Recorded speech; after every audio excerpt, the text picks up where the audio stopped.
As for the Premier League, whew, what a weekend that was. Liverpool and Man U fans, you guys okay? Welcome back to another episode of Weekend Roundup, where you get your most news and reviews of happenings over the world of football for the past weekend. Today we have quite a few topics to touch base on. A lot of exciting games over Europe over the weekend, plus the closing of transfer window for the summer. And that was exciting like a game itself as well. So let's get started. I want to start over in Germany, where we saw Bayern Munich and Dortmund return to their winning ways over the weekend.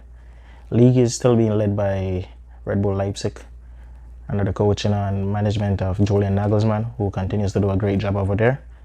They also came out winners in their game, but they may be getting a bit nervy right now, seeing Bayern and Dortmund back to their winning ways.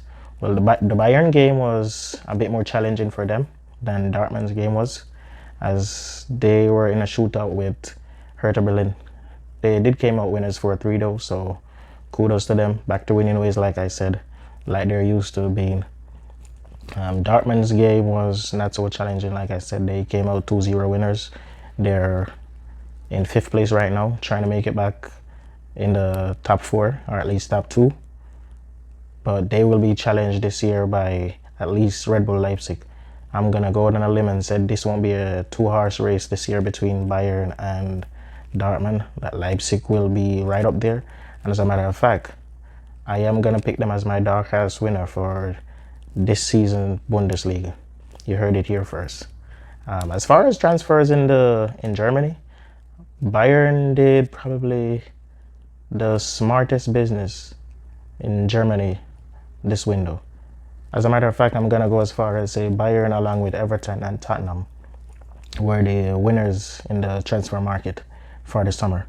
But as far as Bayern, we saw where they brought in Leroy Sané from City, got him for probably half of his actual value. How they were able to do that, only Bayern knows. They also brought in Douglas Costa and loan from Juventus, who could still be a starter in most teams, but he'll be a backup to Serge Gnabry on the right wing. They also brought in Sarr, a young right back. Well, he's not young actually, but a right back from Marseille, who is a formidable backup to Pavard and Kimmich, who actually Kimmich is now playing in the midfield, but if needs be, he can fill in at right back as well. They also brought in a few young players. There's a young kid that they got from Chelsea's academy. Can't pronounce his name right now. I think it's Musiala or something like that. But they brought in him as well, and the 2 young Americans. So Bayern did some very good business. They have a strong team. They have a strong second 11. So it's gonna be tough for anyone to dethrone them at the end of the season. But I think if anything can do it this year, it will be Red Bull Leipzig, especially because of their coach. I expect the top 4 to be between Bayern, Dortmund, Augsburg, and Leipzig, with Berlin fighting for a spot as well. Over in La Liga, we saw where the game between Seville and Barcelona ended in a draw. It was a tough game for Barca. They could have won it. Barca fans, tough times ahead for you guys, man. Gone are the days when you could call everybody's best player and they just pack up and leave and head to Barcelona. That's not happening right now. I mean, we don't see Pep Guardiola heading back to Barca anytime soon. He still has unfinished business in England, and he's probably the only one that could pull that off right now. Just put in a phone call and get someone's best player. So yeah, it's going to be tough times ahead for Barca. Real has hit the ground running. They're currently leading the league. Haven't done anything exceptional in their game so far, or blow away other teams, but they're getting the job done. Comfortable victories. Zidane still hasn't been settled on a starting 11. I think there are only 2 persons or 3 persons that are sure of their spot on any given match. They are Ramos, Thibaut Courtois in goal, and Karim Benzema. All the other 8 players out there could be dropped at any given time, and not because they're not performing, but because of their competition in the team. So I expect Real to win this season as well. Don't expect much competition from Barca unless they are able to do some business in the January window. Because even though they have a good squad of players, they don't have a team right now. Koeman is trying to get it together. Not so sure it's gonna work out. I could see him losing his job, as a matter of fact. So it will be Real. There may be a fight between Atleti and Barca for a second spot, and fighting for the Champions League spots right now I think will be between Villarreal, Betis and Real Sociedad. Those are teams that look good, have been well coached up and have had some pretty solid additions to their teams. Real didn't do any business either like Barca, but they have had a pretty strong squad over the past few seasons. And they also brought back Martin Odegaard, who when signed as a 16-year-old, the promise that he showed back then seems to be getting ready to fulfill it right now. He's just 21, so a lot of people keep forgetting that he's a very young kid and he came in very young. You know, I've been hearing fans asking about him, saying if he's a flop or whatnot, but I don't see that. I've seen him quite a few times last season for Real Sociedad, and he was exceptional. You know, once a player puts on the all-white of Real Madrid, a lot of times that changes. So let's see how it works out for him, because he could be an automatic replacement for either Cruz or Luka Modric in that midfield. Over in Italy, Atalanta continues to lead that league. They were big winners over the weekend, as a matter of fact, and they have a system that since Juventus and Chelsea and Conte, I haven't seen another team that has played the back three, 3-4-3, 3-4-1-2, 3-5-2, whichever formation they decide to switch it up to. But I haven't seen a team since then play this formation and tactics as good as Atalanta. And they're getting the best out of Papu Gomez, tucking in right behind the two strikers, whether it be Zapata and Muriel or Zapata and the next young striker. I can't remember his name right now. But yeah, they are leading the league. Milan surprisingly are in second spot. Surprising because they haven't been using a lot of their senior players, and Zlatan has been injured the past few games. So they're using a pretty young squad right now and getting the job done. But we will see the real test after the international break in the Milan derby when they face Inter. An Inter team who is winning as well. Conte seems to have finally gotten it right. He has a very strong team also, from goalkeeper to striker. They are loaded. They are very, very loaded right now. So I expect a tough challenge in the Serie A this season. I don't expect Juventus to win the Scudetto, as a matter of fact, because if Conte gets it right, I don't see a team to beat Inter. Juventus may have Cristiano Ronaldo, but Inter has a team right now, and at come May, they should be lifting the Scudetto if Conte gets it right, like I said. Juventus are currently lying in 8th, but Juventus fans, nothing to be worried about right now. You guys have a very stacked team. You have added quite a few pieces as well. Another team that I don't know how they get their transfer business done, but they get it done, and that team continues to strengthen. Now, as far as in Europe, we don't know what's going to happen with them this season. I honestly don't want them to win. I can't afford for Cristiano Ronaldo to win another Champions League, but you know, they will be one of the forces to be reckoned with in Europe, even though I do not expect them to win the Scudetto this season. So let's wait and see how that one turns out.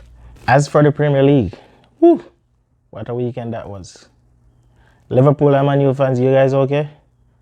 I mean, I haven't heard from quite a few of you over the past, well, Man U fans since the start of the season. I haven't heard from my favorite cousin. I don't know what's going on with him. I'll advise his wife to make sure she keeps all sharp objects and ropes away from him.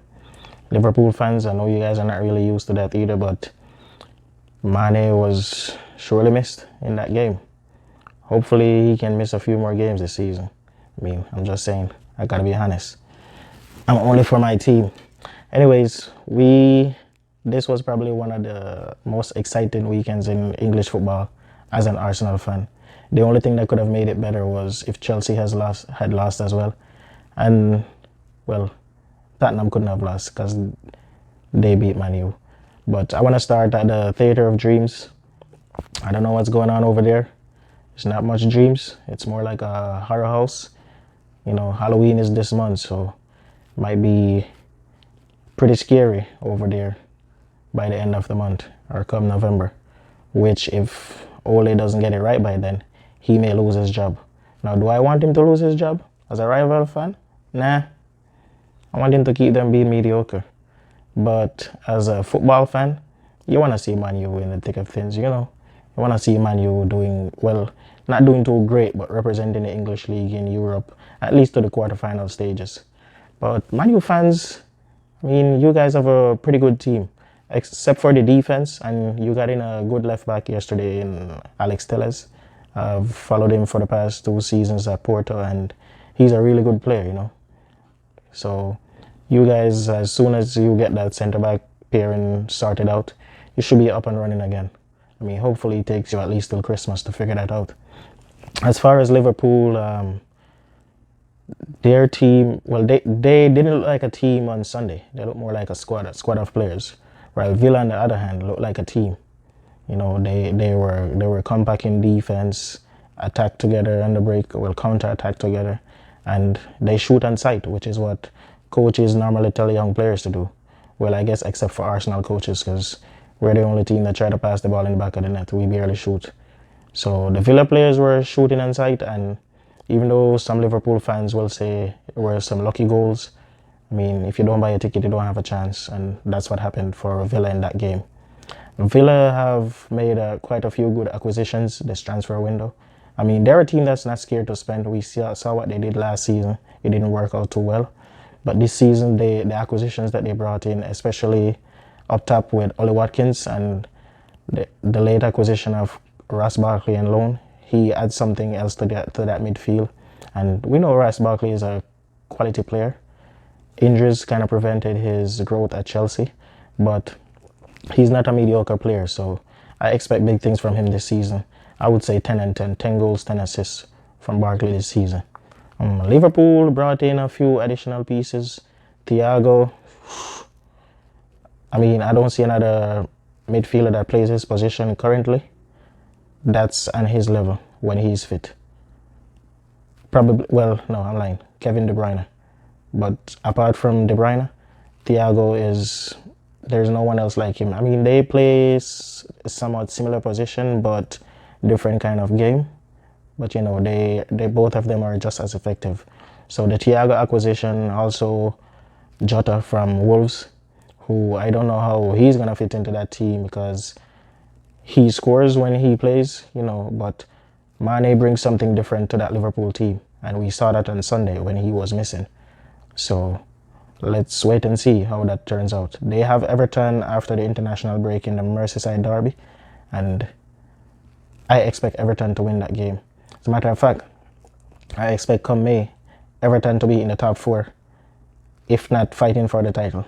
They have a world-class coach in Carlo Ancelotti, and the pieces that he brought in are his kind of players. Few of them he has coached before in James and Alan from Napoli. So they're players that he knows already. And like I said, he's a world-class coach. He has won almost everywhere he has been. So I expect them to be the Leicester of 2016, like I said last season. I don't want it to be that way, but based on the squad that they have and how they're playing, it's going to be tough to deny them. Manchester United, Tottenham game. Man. I hear Man U fans complaining, saying that Lamela should have been shown a red card as well as Martial. But anyone who watches or plays soccer or football should know that the initial offense doesn't normally get you a red card. It's the retaliation. So that was not professional-like on Martial's part. He should have known better. Yes, Lamela is a cheat. Most South American footballers are. I've said that time and time again. You know, they know how to get under your skin, get you out of the game. As a matter of fact, not just South American and Central American players. You know, over the years we saw where Central American players have done that to Jamaican players, US players, Canadian players. You know, just do little cheeky stuff to them and have them retaliate and get a red card. So that wasn't smart on Martial's part. But I can't say that was a turning point in the game, because leading up to that, Tottenham were already outplaying them. Tottenham were playing Man U off the park. I've never seen a Jose Mourinho team in a long time play that positive kind of football, especially playing away from home. So it could have been 4-1 prior to that red card. Anyways, Tottenham came out, did their job. Like I said earlier, they are one of the winners of the transfer market. The players that they brought in are all players that Jose handpicked himself, and that team was already strong. Now they're even stronger, and I wouldn't be surprised if they're in the top 2 come May as well. The usual suspects, Man City, Liverpool, and Chelsea, are gonna find it hard to keep Tottenham away from that trophy this season. Now, do I want that to happen? Hell no. I mean, that would be my worst nightmare. But I gotta be honest, as a football analyst and not just as a fan, Tottenham as a team right now, and if Jose keeps his head on his shoulders and don't let his ego get in the way of what he does in the dressing room and on the sidelines, then the league could be in for a lot of trouble from them. Chelsea brought in a lot of pieces.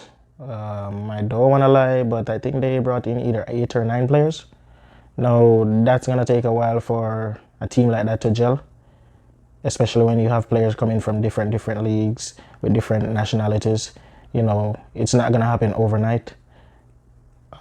It's going to be interesting to see if the club gives Lampard the time to work on that and try to get it together, or if they're going to be quick on the trigger if he's not having the success that they expect. We all know Chelsea is a firing team, a firing club. That owner does not mess around. Even if you win, if you're not doing things to his liking, your job is on the line. So let's see what happens with them. They, like I said, they brought in a lot of pieces, but they're still not as strong in defense. Well, except for the left back position. That era needed strengthening, and they brought in top 2 left back in the English league right now. It was between him and Andrew Robertson. So yeah, that was a very good addition for them. Over to Arsenal. We do what Arsenal do.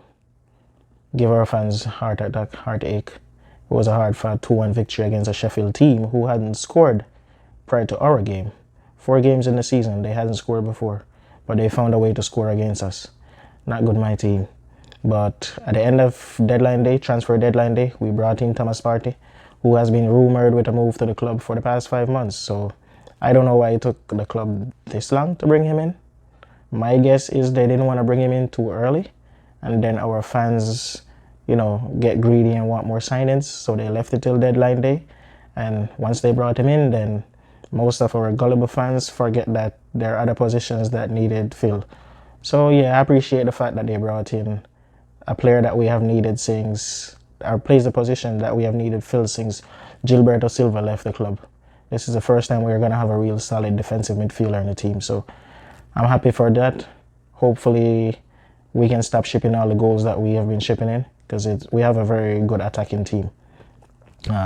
As for Man U and their transfer business, like I said, their defense is their weakest point. They have a very potent attack. 3 world-class midfielders in Pogba, Van de Beek, and Bruno Fernandes. Coach just need to figure out how to get it right. But they did some pretty smart business in the window. They brought in about 4 young players that may not be ready for the team right now, but they're all exciting prospects. Facundo, the kid from Uruguay, is very exciting. He has been compared to a young Cristiano Ronaldo back in his sporting days. So he just needs some good coaching.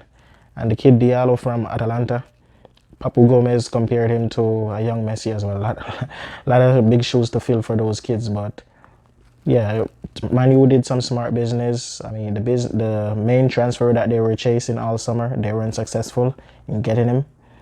If I was a Man U fan, I would knock the club too much for not getting Sancho, because with the pandemic right now and money not coming in like it does when the stadiums are filled, I'm not gonna knock them for holding out and letting Dortmund know that we can't pay this amount during the pandemic.